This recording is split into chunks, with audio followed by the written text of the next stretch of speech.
దేవుని ప్రజలరా, ఈ 2023 సంవత్సరం ముగింపులో దేవుని సన్నిధిలో మనం ఏర్పాటు చేసుకున్న ఈ సంవత్సరాంతపు ఉపవాస ప్రార్థనలలో మొదటి రోజు రాత్రి కోటానికి చేరి వచ్చిన మీకు అందరికీ న్యాయాధిపతి అయిన యేసుక్రీస్తు నామంలో మరొక్కసారి హృదయపూర్వకమైన వందనాలు. అందరికీ దేవుడు మిమ్మల్ని ఆశీర్వదించును గాక. బిడ్డలారా, ఈ సంవత్సర ముగింపులో ఈ ఉపవాస కోటాల్ని మనం ఎందుకు ఏర్పాటు చేసుకున్నాం? 3 దినాలుగా ఎందుకు మనం ఈ ప్రార్థనలు పెట్టుకున్నాం? కొంతమందికి తెలియకపోయి ఉండొచ్చు. ఈ సంవత్సర అంతంలో ఈ ప్రార్థన కోటాలు ఎందుకంటే, ఈ 2023 సంవత్సరం అంతా చాలా వరకు దేవునికి ఇష్టంగా బ్రతకడం కంటే మన ఇష్టపూర్వకంగానే బ్రతికేసాం. ఈ సంవత్సరం అంతా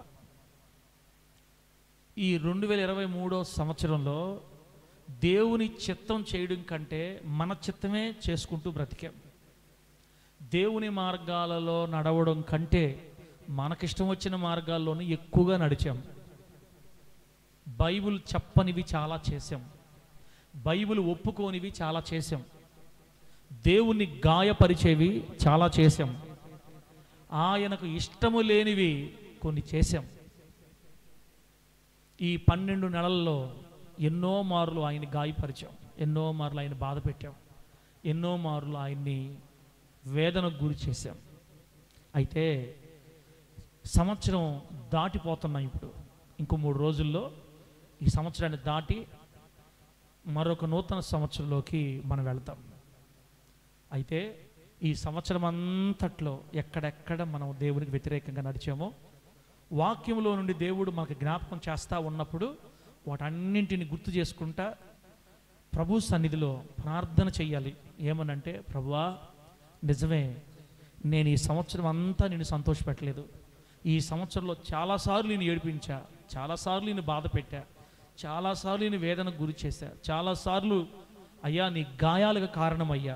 నీవు నా కొరకు భూమి మీదకి దిగి వచ్చి నా కోసం నీ ప్రాణం పెడితే, కలువరి సెలువులో నా కొరకు నువ్వు ప్రాణం పెట్టి నువ్వు చనిపోతే, నీ కోసం కృతజ్ఞత కలిగి బ్రతకాల్సిన నేను అనేక మార్లు నిన్ను బాధ పెట్టాను ప్రభువా, నన్ను క్షమించని. ఎక్కడెక్కడ మీరు ప్రభువును బాధ పెట్టారో ఎన్ని జ్ఞాపకం చేసుకుంటా మనం ప్రార్థన వాక్యం అయిపోయిన తర్వాత ప్రార్థన చేసి తీర్మానం చేసుకోవాలి.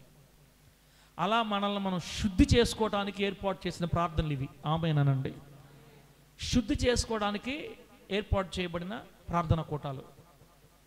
శుద్ధి చేసుకొని నూతన సంవత్సరంలోకి వెళ్ళాలి. ఇంట్లోకి వెళ్ళే ముందు కాళ్ళు కడుక్కొని వెళ్ళినట్లుగా, ఇంట్లోకి వెళ్ళే ముందు కాళ్ళు కడుక్కొని వెళ్ళినట్లుగా, నూతన సంవత్సరంలోకి వెళ్ళే ముందు జీవితం ప్రభు దగ్గర మరలా కడుక్కొని, దేవుని వాక్యంలో దేవుడు మాట్లాడే సత్యాలు మన గుండెల్లో తీసుకొని వాక్యానుసారంగా బ్రతకాలన్న మనసుతో మనం శుద్ధి చేసుకోవడానికి ఏర్పాటు చేయబడిన కోటాలు, ప్రార్థనలు ఇవి. శుద్ధీకరణ, మనల్ని మనం శుద్ధి చేసుకోవడానికి. ఈ సంవత్సరం ఏ ఏ విషయాల్లో దేవుని బాధ పెట్టామో, ఏ ఏ విషయాల్లో ఆయనకు దూరంగా వెళ్ళిపోయామో, ఏ ఏ విషయాల్లో ఆయన గాయం గురి చేసామో, ఆయన ఇష్టం లేకుండా ప్రవర్తించామో, అన్నిటిని ఒక్కొక్కటి ఒప్పుకుంటా ప్రభు దగ్గర క్షమాపణ అడిగి, ఇక ముందు అలా చేయను ప్రభువా, వచ్చే సంవత్సరంలో 24వ సంవత్సరంలో నేను నీకు మరింత దగ్గరగా బ్రతుకుతానని తీర్మానాలు చేసుకుంటూ ప్రభు దగ్గర కడుక్కొని వేడుకొని కన్నీళ్లతో పశ్చాత్తాపం పొంది ప్రభు మనసులో ఉన్న బాధ అంతా కొట్టివేయబడినట్లుగా మన తండ్రిని క్షమాపణ అడుగుతూ దేవుని సన్నిధిలో మనల్ని మనం సరిచేసుకుంటూ సాగిపోయే కోటాలే ఈ సంవత్సరాంతపు ఉపవాస కోటాలు. దేవునికి స్తోత్రం కలుగును గాక. చెప్పండి గట్టిగా హల్లెలూయా. కాబట్టి శుద్ధి చేసుకునే క్రమంలో దేవుడు ఈ పూట మనతో ఏం మాట్లాడతాడో కొన్ని నిమిషాలు దేవుని మాటలిని తర్వాత మనం అందరం ప్రార్థన చేసుకుందాం. బైబిల్ గ్రంథం తెరిచినట్లయితే దేవుని వాక్యం చదువుకుందాం. బైబిల్ గ్రంథంలో తెరిచినట్లయితే ఒక మాట చదువుకుందాం. ప్రసంగి గ్రంథం 12వ అధ్యాయం మొదటి 2 వాక్యాలు నేను చదువుతున్నాను, ఆలకించండి. ప్రసంగి గ్రంథం 12వ అధ్యాయం మొదటి 2 వాక్యాలు. దుర్దినములు రాకముందే ఇప్పుడు వీటి యందు నాకు సంతోషము లేదు అని నీవు చెప్పు సంవత్సరములు రాకముందే తేజస్సునకును సూర్య చంద్ర నక్షత్రములకును చీకటి కమ్మకముందే వాన వెలసిన తరువాత మేఘములు మరలా రాకముందే నీ బాల్య దినములందే నీ సృష్టికర్తను స్మరణకు తెచ్చుకొనుము. చదివిన ఈ మాటల్ని మనందరికి అర్థమగునట్లు బోధించి వాక్యానుసారంగా బ్రతికే కృప ప్రభు మనందరికీ ప్రసాదించునుగాక. దుర్దినములు రాకముందే నీ సృష్టికర్తని స్మరణకు తెచ్చుకో అని వాక్యం.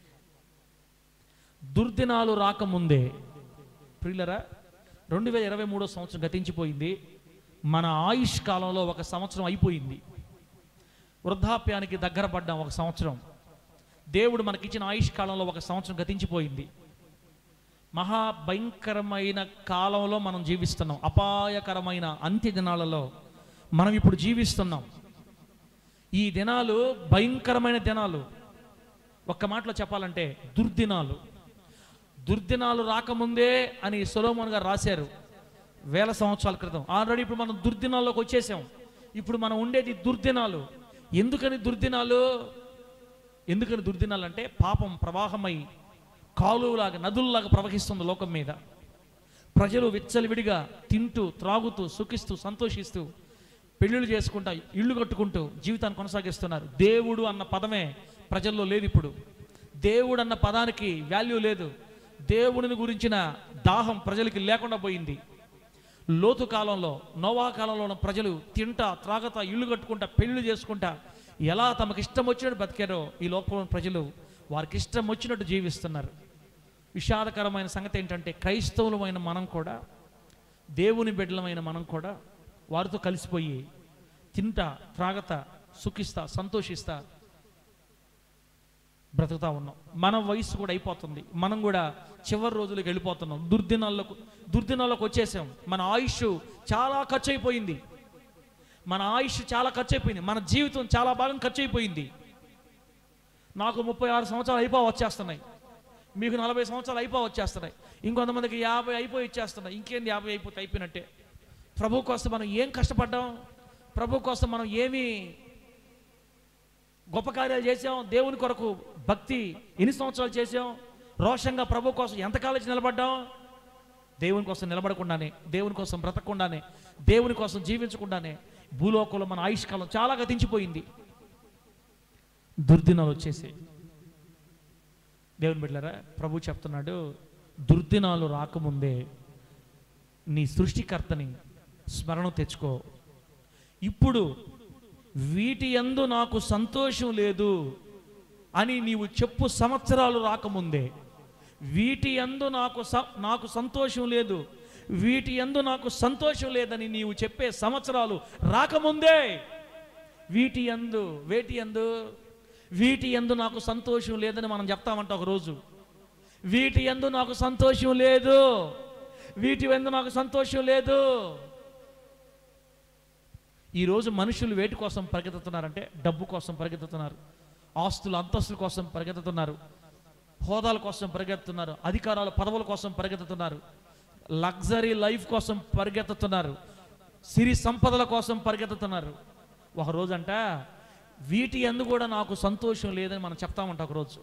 ఈ బంగారం వల్ల నాకు సంతోషం లేదు, ఈ వెండి వల్ల సంతోషం లేదు, ఈ బ్యాంక్ బ్యాలెన్స్ వల్ల నాకు సంతోషం లేదు, ఈ అకౌంట్లో డబ్బుల వల్ల నాకు సంతోషం లేదు, ఈ కోట్ల రూపాయల సంపాదన వల్ల నాకు సంతోషం లేదు అని నువ్వు చెప్తావు. వీటి వలన నాకు సంతోషం లేదని చెప్పే సంవత్సరాలు రాకముందే దేవుని జ్ఞాపకం చేసుకో. వేటినైతే ప్రభువును వదిలిపెట్టి మనం పరిగెత్తుతున్నామో, దేవుణ్ణి ప్రక్కన పెట్టి వేటి కోసమైతే మనం పరిగెత్తుతున్నామో, వాటి వలన ఒకానొక దినాన మనకు సంతోషం లేదని మనమే చెప్తాం. ప్రియులరా,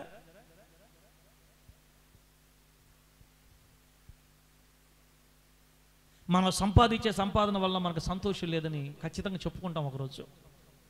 భారతదేశంలో ప్రముఖ పారిశ్రామికవేత్త, ప్రముఖ పారిశ్రామిక కంపెనీ, ఇండస్ట్రియల్ కంపెనీ ఒకటి ఉంది, టాటా కంపెనీ ఉంది మన భారతదేశంలో. ఆ టాటా కంపెనీ అధినేత, ఆ టాటా గ్రూప్ అధినేత పేరేం పేరంటే రతన్ టాటా. ఆయన పెద్ద ఆయన రతన్ టాటా.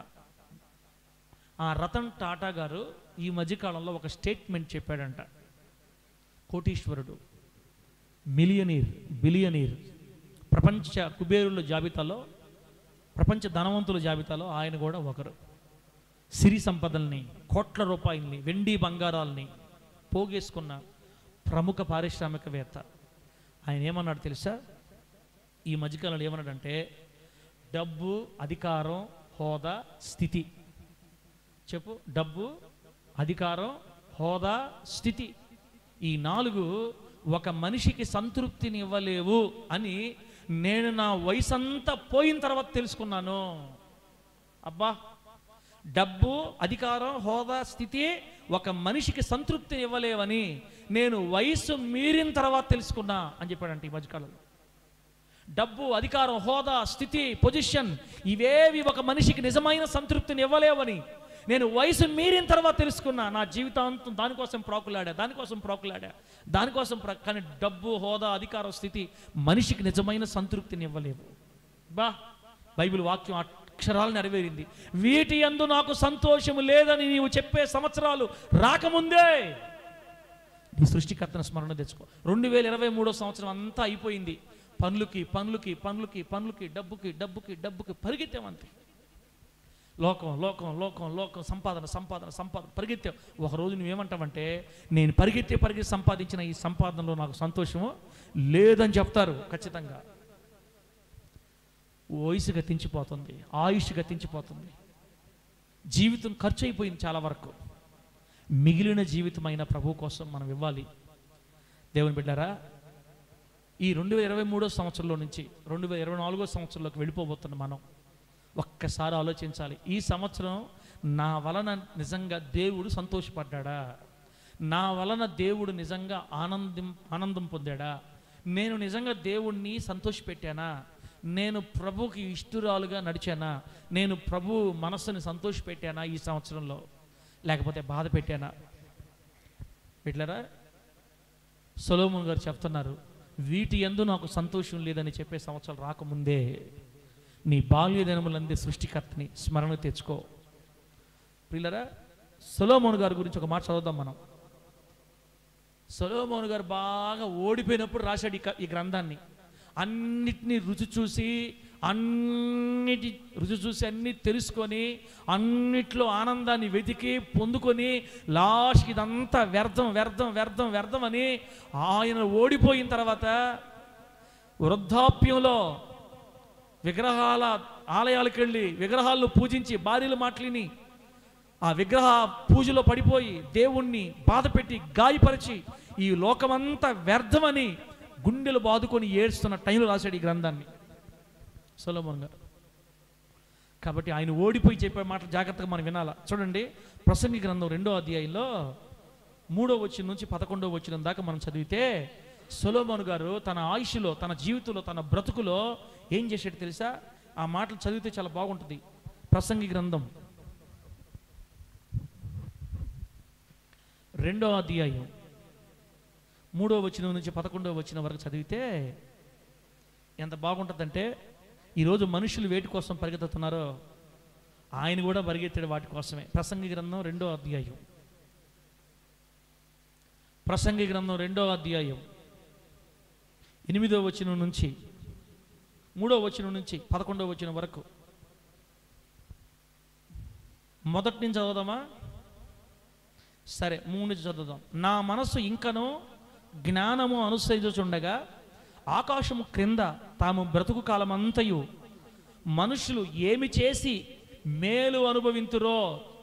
చూడు, ఆకాశం క్రింద మనుషులు తాము బ్రతికే కాలమంతా ఏమి చేసి మేలు అనుభవిస్తారో చూడాలి అని తలంచి నా దేహాన్ని ద్రాక్షారసము చేత సంతోషపరచుకొందుననియు యోచన చేసుకొంటిని.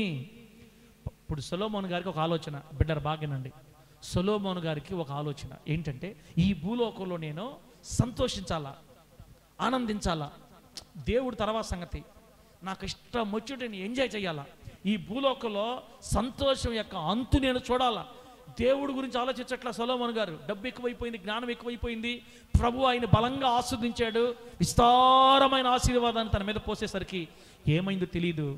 దేవుని తీసి ప్రక్కన పెట్టి భార్యల మాటలిని తనకిష్టం వచ్చినట్టు ప్రవర్తిస్తున్నాడు. ఇప్పుడు ఆయన ఏమనుకుంటాడంటే, నేను అసలు సంతోషం యొక్క అంతం చూడాలి నా జీవితంలో, నేను సంతోషించాలి. ఈ భూలోకంలో ఏమి చేస్తే మానవుడు మేలుకరంగా బతుకుతాడో, మానవుడికి మేలైనది ఏంటో తెలుసుకోవాలి. కాబట్టి నేను ఈ లోకంలో ఉన్నవన్నీ అనుభవిస్తా అని ఏం చేశాడు తెలుసా? నంబర్ 1, ద్రాక్ష రసాన్ని త్రాగి నన్ను నేను సంతోషపరచుకుంటాను అనుకున్నానంట. తాగాడు. ద్రాక్ష రసం తాగటం అంటే అర్థమైంది. ద్రాక్ష రసం అంటే మందు, బ్రాందీ, వైన్, విస్కీ తాగి, బ్రాందీ తాగి, మందు తాగి నేను హ్యాపీగా ఉండాలి. ఆ సంతోషం ఎలా ఉందో నేను చూడాలా. క్రైస్తవుడా, దేవుని బిడ్డకి ఆలోచనలు వస్తాయా? ఎంతో భక్తిని చేసి సంవత్సరాల పాటు ప్రభువుని సంతోషపెట్టి దేవునికి ఘనమైన ఒక మందిరాన్ని కట్టి చివరిలో ప్రభు నామాన్ని చాలా అవమానం చేసి, దేవునికి బాధ కలుగు చేసి, దేవునికి వేదన కలుగు చేసి, దేవుని చేత త్రోసివేయబడినట్లుగా వెలివేయబడిన వ్యక్తి సొలొమోను. దేవుని బిడ్డలారా, మందు తాగేసాడంట, బాగా బ్రాందీ తాగాడు. నేను సంతోషించాలి, సంతోషం ఎలా ఉందో నేను చూడాలా, ఏం చేస్తే మనుషులు మేలు అనుభవిస్తారు ఈ భూమి మీద. బ్రాందీ తాగాడండి. తాగి తాగి తాగి తాగి సంతోషించాలనుకున్నాడు. అర్థమైందా? బ్రాందీ తాగాడు, మందు తాగాడు, ద్రాక్షరసం చేత దేహాన్ని సంతోషపరచుకుంటున్నాడు. ఏది? సంతోషం కావాలని చెప్పి. తర్వాత రెండోది, తన కోసం గొప్ప గొప్ప ఇండ్లు కట్టించుకున్నాడంట, ద్రాక్ష తోటలు నాటించుకున్నాడు, శృంగార వనములు నాటించుకున్నాడు, సకల విధములైన ఫల వృక్షాలు నాటించుకున్నాడు తన కోసం. ఈ భూలోకంలో మనిషికి మేలుకరమైన సంతోషకరమైనది ఏదో అన్నీ నేను చేయాలా. ఒకటి, నేను చిన్నప్పటి నుంచి ద్రాక్షరసం తాగల, మా నాన్న ఒప్పుకోవాలా, ఇప్పుడు నేను తాగి చూస్తా అని మందు తాగుతున్నాడు. తన కొరకు గొప్ప గొప్ప ఇండ్లు కట్టించుకున్నాడన్నా. ఈరోజు దేవుడిని పక్కన పెట్టి దేనికోసం ప్రయాసపడుతున్నాం మనం? ఇల్లు కట్టుకోవాలా, సంపాదించుకున్న వాళ్ళు సంపాదించుకుంటే ఇల్లు కట్టుకోవచ్చు, మంచి ఇల్లు కట్టుకోవాలి. ఇల్లు కట్టుకోవాలంటే పని చేసుకోవాలి, డబ్బు సంపాదించుకోవాలి, సంతోషం కావాలి ఈ లోకంలో. సొలొమోను గారు చెప్తున్నారు, గొప్ప ఇండ్లు కట్టించుకున్నాను కానీ నా మనసులో నిజమైన సంతోషము లేదు. ద్రాక్షారసం బాగా తాగా, మత్తులుగా చేసుకున్నా, ఎప్పుడు మత్తులో పడున్నా, కానీ అక్కడ కూడా నాకు నిజమైన సంతోషం కనబడలా, అంత వ్యర్థంగా అనిపించింది నాకు అంటాడు. నా కోసం ద్రాక్ష తోటలు నాటించుకున్నా, గార్డెన్ తోటలు నాటించుకున్నా, ఫలవృక్షాలు నాటించుకున్నా, శృంగారమైన తోటలు నాటించుకున్నా నా కొరకు, అయిన దాంట్లో నాకు సంతోషం లేదు. విస్తారమైన పనివారిని, దాసుల్ని, పనికత్తెల్ని నేను ఏర్పాటు చేసుకున్నా నా ఇంట్లో, వందల వేల మంది పనివారు ఉన్నారు నాకు, అయినా నాకు సంతోషం అనిపించట్లేదు. అందరికంటే ఎక్కువగా, నాకు ముందున్న రాజులందరికంటే ఎక్కువగా పశువుల మందలు, గొర్రె మేకల మందలు సంపాదించుకున్నా. దేవునికి స్తోత్రం కలుగును గాక. అమ్మా, విస్తారమైన గొర్రె మేకల మందలు, పశువుల మందలు సంపాదించుకున్నవాడికి సంతోషం లేదంట. మరి లోకంలో డబ్బులో సంతోషం ఉందని మీరు అనుకుంటే ఇంక నేనేం చేయలేను. ప్రభు చెప్తున్నాడు, ఈరోజు జీవితం అంతా ఖర్చు అయిపోయింది, ఇప్పటికే చాలా ఖర్చు అయిపోయింది. దుర్దినాల్లో పడిపోయాం. ఆల్రెడీ భయంకరమైన దినాల్లో మనం ఉన్నాం. ఇంకా జీవితం ఖర్చు కాకముందే కలువరి శ్రీలో మన కోసం ప్రాణం పెట్టిన యేసయ్య కోసం ఈ 2023 చివరిలోనైనా తీర్మానం చేసుకొని, ప్రభువా ఈ సంవత్సరంలో ఎలాగో డబ్బు కోసం, ఇండ్లు కోసం, ద్రాక్షారసం కోసం ఆయన పరిగెత్తినట్టుగా ఈ లోకంలో ప్రభువా ఆస్తి అంతస్తుల కోసం, సంతోషం కోసం ఏవేవో పరిగెత్తాను ఇప్పటిదాకా. నాకు కూడా సంతోషం లేదు ప్రభువా. సొలొమోను గారికి ఎట్ట సంతోషం లేదో నాకు అలాగే సంతోషం లేదు. నాకు ఎన్ని వద్దు, 2024లో నేను నిన్ను సంతోషపెట్టాలా, నేను నీ చిత్తాన్ని చేస్తా బ్రతకాలా, నేను నీకు దగ్గరగా రావాలి, నీకు సమీపంగా రావాలి, నిన్ను ఆనందపరచాలి, నీ కోసం ఈ లోకంలో నమ్మకంగా బ్రతకాలి. అయ్యా నీ ఆశలు నెరవేర్చాలి, నా పట్ల మీరు పెట్టుకున్న ఆశలు నేను నెరవేర్చాలి, ఈ లోకంలో ఉన్నవేవి నాకు అవసరం లేదు, నీవే నాకు కావాలని మనం తీర్మానం చేసుకోవాలా. వయసు అయిపోయింది, చాలా ఖర్చు అయిపోయింది, జీవితం చాలా ఖర్చు అయిపోయింది, ఇంకా పరిగెత్తుతున్నాం లోకం కోసం. పనివారిని, పనికెత్తని, దాసులు సంపాదించుకున్నాడంట. అందరికంటే ఎక్కువగా పశువుల మందులు, గొర్రె మేకలను సంపాదించుకున్నాడంట. బంగారము, వెండి, ఆయా దేశాల్లో దొరికే విలువైన సంపదను కూర్చుకున్నాడంట బాగా. సొలొమోను రాజుగారు ఆ దేశంలోనే కాదు, ఇతర దేశాల్లో దొరికే విస్తారమైన సంపద కూర్చుకున్నాడు తన దగ్గర. అంతేకాకుండా బహుమంది ఉపపత్నులు తీసుకున్నాడంట. బహుమంది ఉపపత్నులు అంటే 1000 మంది భార్యలు చేసుకున్నాడు. ఎక్కడ కూడా ఆయనకి ఏది సంతోషం అనిపిస్తే, ఏది ఆనందం అనిపిస్తే, చూడాలి, నేను ఆనందించాలి, సంతోషించాలని అన్నీ చేశాడు తనకి ఇష్టం వచ్చినట్టుగా.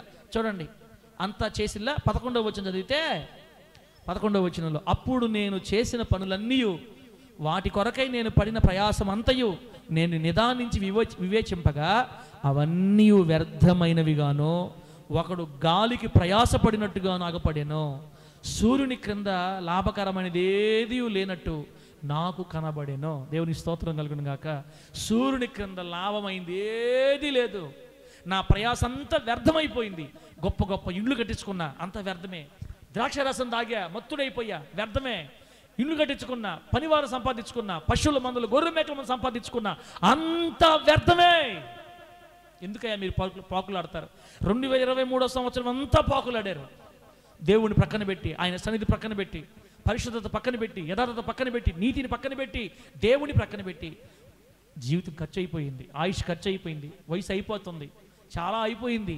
ఇంకా ఇంకా లోకం కోసం పరిగెత్తుతావా? కనీసం ఈ సంవత్సరం అయినా, రాబోయే సంవత్సరం అయినా దేవుని కోసం నిలబడాలని ఆశయమైన ఉందా?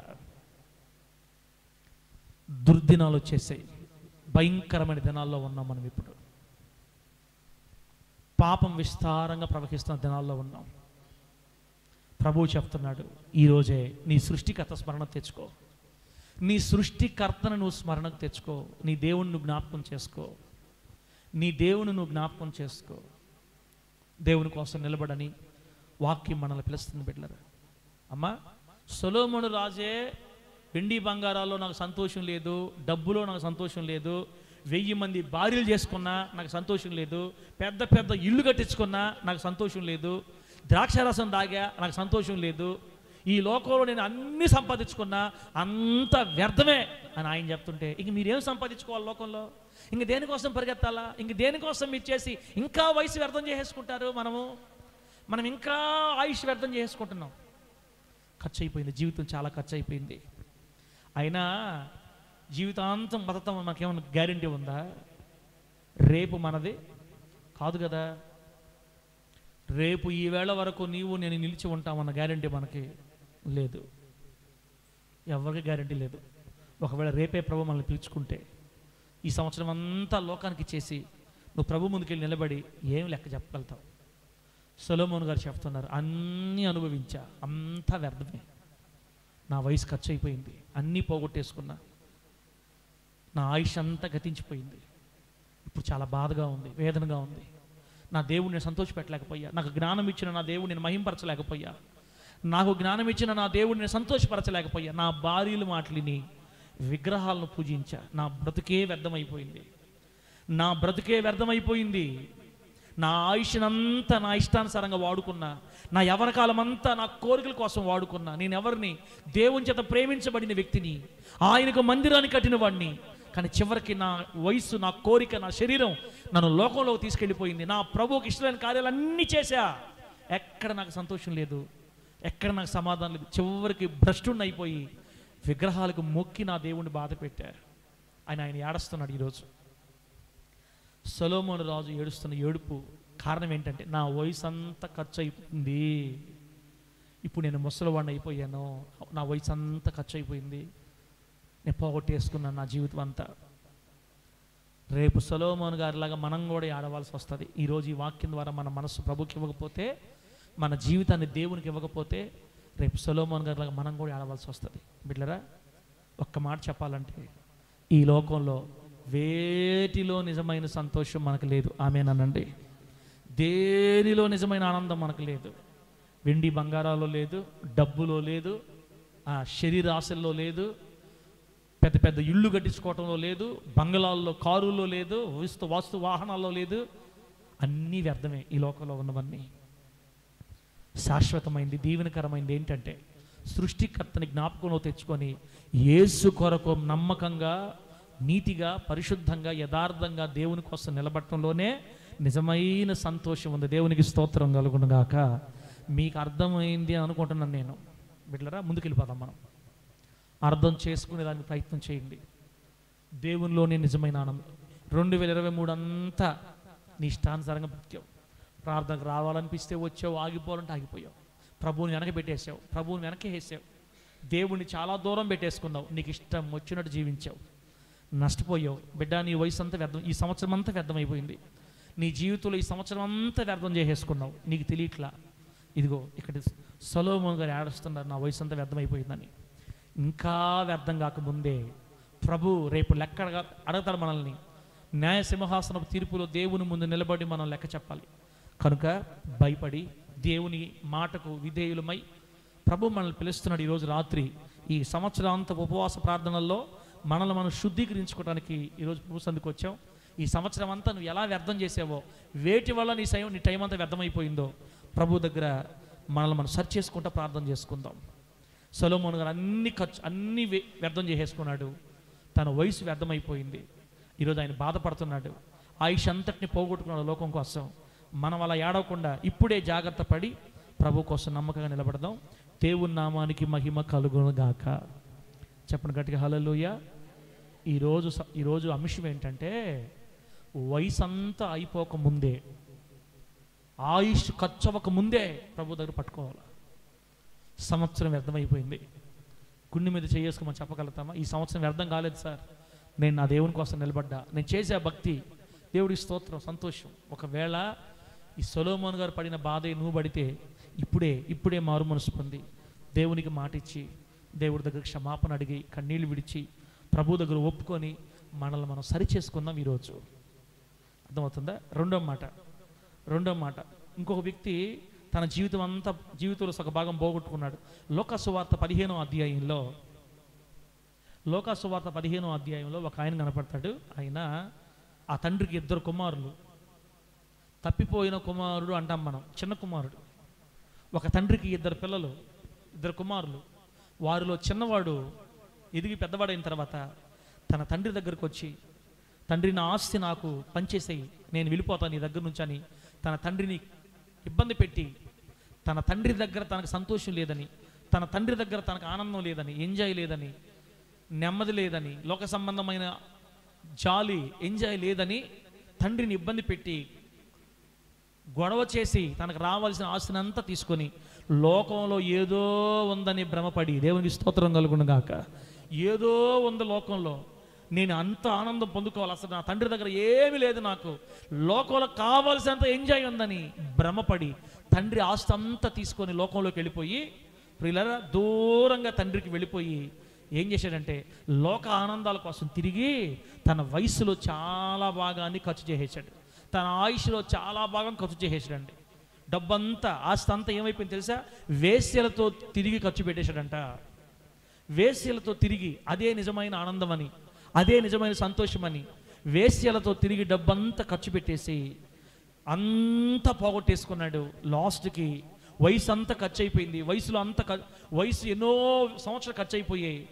చివరికి డబ్బంతా పోయి పందుల పొట్టు మిగిలింది. లాస్ట్కి పందుల పొట్టు దగ్గరకు వచ్చేసరికి అప్పుడు బుద్ధి వచ్చి, నా తండ్రి దగ్గర ఉండేటప్పుడు నేను ఏ రకంగా ఉండేను, నా పరిస్థితి ఎలా ఉండేది, ఎంత ఆశీర్వాదకరంగా ఉండేవాడిని, నా తండ్రి దగ్గర అందరూ సమృద్ధిగా భోంచేస్తారు, ఈరోజు నేను తిండి కూడా లేక పందులు కాసుకుంటున్నా, ఒకప్పుడు ఎలా ఉండేవాడిని, లోకంలో ఏదో ఉందని భ్రమపడి ఈరోజు నా తండ్రికి దూరంగా వచ్చి తండ్రి విడిచిపెట్టి నేను పందుల పొట్టు తినాల్సిన పరిస్థితి వచ్చింది. తండ్రి, నీకు విరోధంగా నేను పాపం చేశానని మా నాన్నరికే ఒప్పుకుంటా, నేను చాలా పొరపాటు చేశానని వయసు గతించిపోయిన తర్వాత, చాలా సంవత్సరాలు తన ఆయుష్ ఖర్చుపోయిన తర్వాత అప్పుడు ఏడుస్తున్నాడు.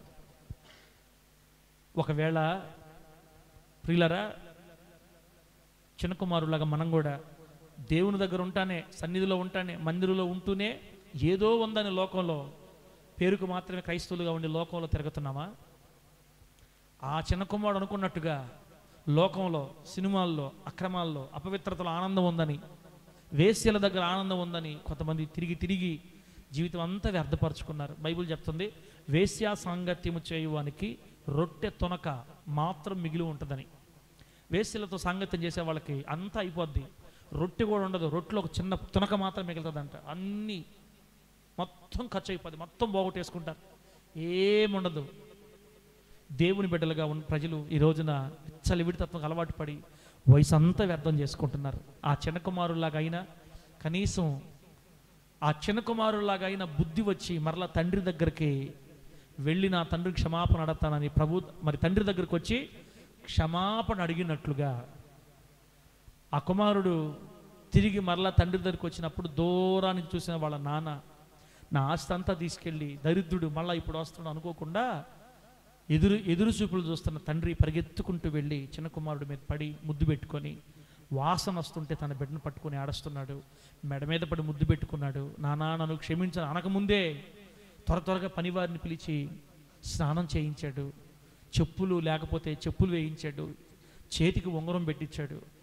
ఆ తండ్రి తప్పిపోయిన కుమారుడి మీద ఎంత ప్రేమ కలుగున్నాడో ఈరోజు రాత్రి మనల్ని ప్రేమిస్తున్న మన ప్రభు అయిన యేసయ్య కూడా మన మీద అదే ప్రేమ కలుగున్నాడు. ప్రభువా, ఈ సంవత్సరం అంతా వ్యర్థం చేసేసానయ్యా, నీ కోసం బ్రతకడం అన్న ఆలోచనే నేను చేయలేదయ్యా, నా కోసం నా కుటుంబం కోసం బ్రతికానయ్యా, ఆశలు అవి ఇవి ఏవేవో అనుకొని నీకు చాలా దూరం అయిపోయానయ్యా, నిన్ను బాధ పెట్టానయ్యా, లోకంలోనే డబ్బులోనే వెండి బంగారాల్లోనే ఆస్తి పాస్తుల్లోనే ఆనందం ఉందని అనుకున్నానయ్యా అని నువ్వు కన్నీళ్ళు పెట్టి ప్రభు దగ్గర అడిగితే ఈరోజు రాత్రి చిన్న కుమారుడు మెడ మీద పడి ముద్దు పెట్టుకున్నట్టుగా తండ్రి ప్రభు నీ మీద పడి ముద్దు పెట్టుకుంటాడు. నేను క్షమిస్తాడు, మనల్ని కడగతాడు, మనల్ని శుద్ధి చేస్తాడు. తిరిగి మరలా ఆయన మనల్ని తనతో పాటు చేర్చుకుంటాడు. 23వ సంవత్సరం అంతా 2023వ సంవత్సరం అంతా నీకు ఇష్టం వచ్చినట్టు ఖర్చు పెట్టుకున్నావా? ఈరోజైనా ప్రభు దగ్గర క్షమాపణ అడిగి బ్రతుకు మార్చుకుందాం. ఈరోజైనా జీవితాన్ని మార్చుకుందాం. వేశ్యలతో నిజమైన సంతోషం లేదు, లోకంలో నిజమైన సంతోషం లేదు. వయసు ఖర్చు అయిపోవడం తప్ప, ఆయుష్ కరిగిపోవడం తప్ప ఇంకొకటి లేదు ప్రియులారా. సొలొమోను రాజే తేల్చేశాడు, పెద్ద పెద్ద ఇళ్ళు కట్టించుకోవడంలో ఆనందం లేదు, వెండి బంగారం సంపాదించుకోవడంలో ఆనందం లేదు, కోట్ల రూపాయలు సంపాదించుకోవడంలో ఆనందం లేదు, అవన్నీ వ్యర్థం అని చెప్పేసాడు ఒకటే మాట. ఈరోజు మనుషులు వాటి కోసమే పరిగెత్తుతున్నారు, అంతే కదన్నా. డబ్బు కోసం, వెండి బంగారాల కోసం, ఆస్తుల కోసం, అంతస్తుల కోసం, మందు, బ్రాందీ, విస్కీ, పాపం, శాపం. అందుకే ప్రభు చెప్తున్నాడు, దుర్దినాలు నీ జీవితంలోకి వచ్చేస్తాయి. వేటినైతే నువ్వు నమ్ముకున్నావో అవే మనల్ని కాటేస్తాయి, అవే మనల్ని ప్రాణాన్ని తీస్తాయి. తాగి తాగి తాగి ఏమవుతుంది? లివర్ బాగొట్టుకుంటారు. తాగి తాగి తాగి ఏమవుతుంది? కిడ్నీలు బాగొట్టుకుంటారు. తాగి తాగి తాగి మొత్తం లోపల బాడీలన్నీ చెడిపోతాయి. దుర్దినాలు వచ్చేస్తాయి. మన ఇష్ట ప్రకారం మనం బతికితే మన జీవితాన్ని శాపాలు పట్టుకుంటాయి. అలా పట్టుకోక ముందే, వీటి యందు నాకు సంతోషం లేదని నువ్వు చెప్పే సంవత్సరాలు రాకముందే నీ సృష్టికర్తను స్మరణ తెచ్చుకొని జ్ఞాపకం చేసుకొని 2024వ సంవత్సరంలో ప్రభువా నేను జాగ్రత్త కలిగి నీతో నడుస్తాను ప్రభు అని దేవునికి మాటిద్దాం. మనం అందరం కలిసి దేవునికి స్తోత్రం కలుగును గాక. చెప్పండి గట్టిగా హల్లెలూయా. ఇప్పటికే వయసు ఎంతో ఖర్చు అయిపోయింది మనందరికీ. ఇప్పటికే సంవత్సరం వ్యర్థం చేసేసుకున్నాం. 2019 నుంచి నువ్వు మారు మనసు పొంది ఇది 24 పెడుతుంది. గత 4-5 సంవత్సరాలుగా మన భక్తి లోతుకు పోవాలి. భక్తి ఎప్పుడు కూడా ఒకే రకంగా ఉండకూడదు బిడ్డలారా. మన లోతుల్లోకి 2022వ సంవత్సరం భక్తి కంటే 23వ సంవత్సరం భక్తి లోతుల్లోకి వెళ్ళాలి. 23 కంటే 24లో ఆత్మీయ లోతుల్లోకి వెళ్ళాలి. బైబిల్ చెప్తుంది, కేళ్ల లోతు నీళ్లలో నుంచి ప్రియులరా మోకాళ్ళ లోతు నీళ్ళలోకి మనం రావాలి. మోకాళ్ళ లోతులో నుండి నడువు లోతు నీళ్ళలోకి రావాలి. నడువు లోతు నుండి భుజాల లోతు నీళ్ళలోకి రావాలి. లోతులోకి వెళ్ళాలి. సంవత్సరం గతించిపోతున్నా దరిదరినే భక్తి మంది, దరిదరినే ఏదో వస్తున్నాం పోతున్నాం. వయసు ఖర్చు అయిపోయింది, ఆయుష్ ఖర్చు అయిపోయింది, సమయం వ్యర్థమైపోయింది. దేవుని చిత్తం చేసేవాళ్ళు కనబట్టలేదు ప్రభుకి. త్వరపడి చిన్న కుమారుడు తండ్రి దగ్గర పరిగెత్తినట్లుగా ఈ సంవత్సరం అయినా లాస్ట్ ముగింపులో మన దేవుని దగ్గర పరిగెత్తి, ఈ లోకంలో ఎక్కడ సంతోషం లేదయ్యా, నీ సన్నిధిలో తప్ప, నీ పాదాల దగ్గర తప్ప, నీవే నాకు శరణం, నీవే నాకు ఆధారం, నీకోసమే ఈ లోకంలో నేను బ్రతకతానని ప్రభుతో తీర్మానం చేసుకుందాం. ప్రభు నామానికి మహిమ కలుగును గాక. చెప్పండి గట్టిగా హల్లెలూయా. ఇంకొక ఆయన వ్యర్థం చేసుకున్నాడు జీవితాన్ని. చెప్పేసి ప్రార్థన చేసుకుందాం, చదువుకొని ప్రార్థన చేసుకుందాం. మార్కు సువార్త 10వ అధ్యాయం 17వ వాక్యంలో అక్కడ ఒక ఆయన కనబడతాడు. ఆయన దేవుని యందు భయభక్తులు కలిగి ఉన్నాను అనుకుంటున్న ఒక యవనస్తుడు. మార్కు సువార్త 10వ అధ్యాయం 17వ వచనంలో దేవుని యందు భయభక్తులు కలిగి ఉన్నాను అని అనుకుంటున్న ఒక యవనస్తుడు, ధనవంతుడైన అధికారి, ధనవంతుడైన ఒక యవనస్తుడు. ఏం జరిగిందంటే ఒకరోజు యేసుక్రీస్తు వారి దగ్గరికి ఒక యవనస్తుడు వచ్చి, బోధకుడా, నిత్య జీవానికి నేను వారసుడిని అవ్వాలంటే నేనేం చెయ్యాలి అని యేసు ప్రభువారిని అడిగాడు. అడిగితే యేసు ప్రభువారు చెప్పారు, నిన్ను వలే నీ పొరుగువారిని ప్రేమించుము, నీ దేవుడైన యెహోవాని పూర్ణ మనసుతో ప్రేమించు అనే ఆజ్ఞలు ఉన్నాయి కదా. ఆ ఆజ్ఞలను అనుసరించి నడిస్తే నువ్వు నిత్య జీవానికి వెళతావు. నీ పొరుగువాడిని ప్రేమిస్తే నిత్య జీవానికి వెళతావు. 10 ఆజ్ఞలు పాటిస్తే నువ్వు నిత్య జీవానికి వెళ్తావంటే ఆయన అన్నాడు, అయ్యా, బాల్యము నుండి నేను వీటన్నిటిని అనుసరిస్తున్నాను, నేను ఆజ్ఞలను అనుసరించి నడుస్తున్నాను, నా పొరుగు వారిని ప్రేమిస్తున్నాను, అన్నీ నేను పర్ఫెక్ట్గా ఉన్నానయ్యా, నిత్య జీవానికి వెళ్తాను కదా అని. వెంటనే యేసుక్రీస్తు వారు ఏమని చెప్పారు తెలుసా? ఆ యవనస్తుని చూసి, బాబు, ఒక్కటి కొదువుగా ఉంది నీకు, అన్నీ బాగున్నాయి నీకు, ఒక్కటి కొదువుగా ఉంది. అదేంటంటే, వెంటనే నువ్వు వెళ్ళి నీకున్న ఆస్తి అంతా అమ్మి, ఆమె చెప్పండి గట్టిగా, ఏమమ్మేయాలా?